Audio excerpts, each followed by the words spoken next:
ஏங்க எங்கள் ஊர் எக்ஸிபிஷனை ஒரு குட்டி ரவுண்ட் அடிச்சு கட்டவா. ஃபாரஸ்ட் தீமில் தான் இது பண்ணியிருந்தாங்க. அந்த ஈகில் தான் என்ட்ரன்ஸ் வச்சுருந்தாங்க. செம்மையாக இருந்தது பார்க்குறதுக்கு.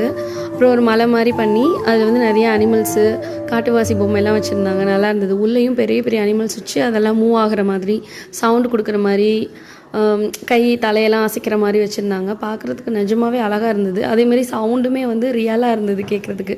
கேட்டு பாருங்கள். கேட்டிங்களா? உள்ளே நுழைஞ்சோன்னே இந்த ரோபோட்ஸ் இருந்தது. சர்விங் ரோபோட், பின்னாடி ஒரு க்யூட் ரோபோட் டான்ஸ் ஆடிட்டு இருக்கு பாருங்கள். அந்த பாட்டுக்கு ஏற்ற மாதிரியே ஆடுது. அழகாக இருந்தது பார்க்குறதுக்கு. அப்புறம் இந்த மாதிரி கேம்ஸ்லாம் விளாண்டுட்டு நிறைய கடைகள்லாம் போட்டிருந்தாங்க.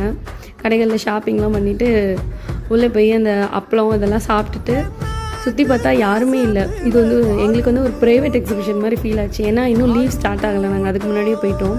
அதனால் ஃப்ரீயாக இருந்துச்சு, யாருமே இல்லாமல். என் பையன் எப்படி வைப் பண்ணுறான் பாருங்கள். தேங்க்யூ.